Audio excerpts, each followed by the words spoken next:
Hello, people of Anatoma. We here at Anatomical News hope you're having a lovely morning. Unfortunately, our country as a whole could be doing better today. As you know, our designated cities have been able to live in peace with one another for years, decades even. We have an understanding with each other and understanding that if we support our direct communities and participate in the general will, our cities will thrive, allowing everyone to meet their needs. With this, we have been able to peacefully exchange goods between cities and maintain positive relationships. However, just last night, we got word of a potential threat to that peace and understanding.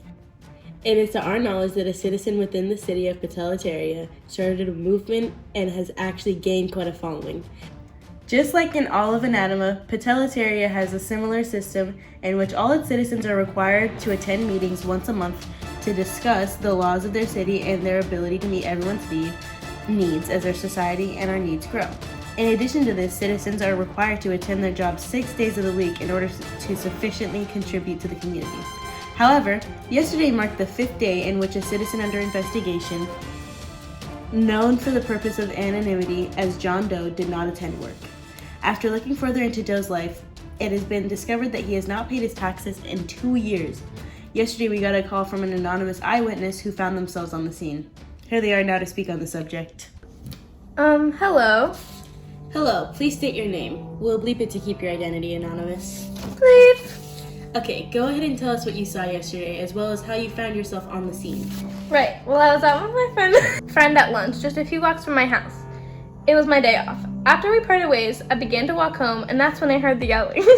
I was curious and in no rush to get home, so I walked towards the noise. A few blocks out of my way, I saw a man standing on the stage with a microphone. He was yelling, and there was a large group of people surrounding him, cheering him on. There must have been half the town out there. Wow, and what were they saying? Well, again, there were hundreds of people clapping and screaming, so it was hard to tell exactly. But I remember him being very worked up. He spoke about how he believes he should be allowed to gain power and wealth on his own, and how he shouldn't be required to contribute to the community.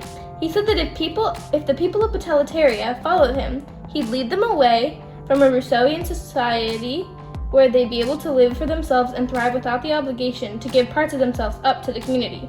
The crowd seemed to be on the same page. Wow, that's some radical thinking. Thank you, bleep, for sharing. It seems like this Doe is dedicated to this idea that we don't need to support the community and that we should prioritize ourselves and our own ability to gain wealth and power. Now, here's a picture of this riot that was sent last night. To speak on this, we welcome our second guest of the day, award-winning author of Human Necessity and Community, Dr. James Klein. Klein has also studied the works of our own beloved founder, Rousseau, for over 20 years. Welcome, Dr. Klein. How are you doing today? Well, I'm quite fine, thank you. And you? I'm doing fine as well. We invited you here to share your piece on yesterday's events. Right, well, as we heard from our witness, Doe mentioned the idea that one should be able to live only for themselves and their benefit. They should have no obligation to contribute to their community. Now, if you look at this picture, you can see a clear pattern in the crowd. We see men, white men in particular. Yes, there are some women, but few. Another thing I urge you to pay attention to is the quality and level of wear on their shoes and suits. It is little to none.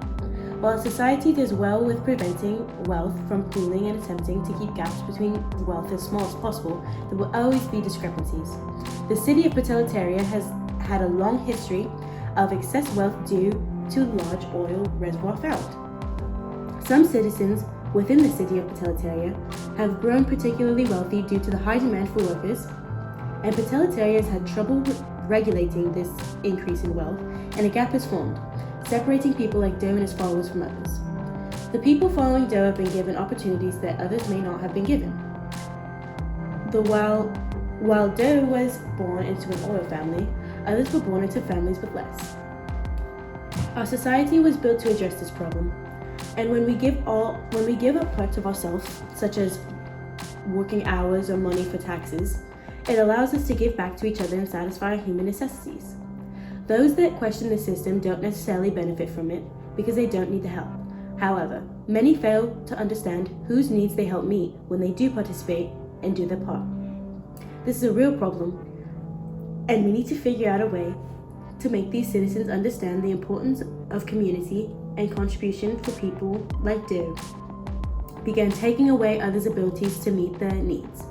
In addition to this, If Petalitaria does go awry, its relationship with its surrounding cities could become toxic or non-existent.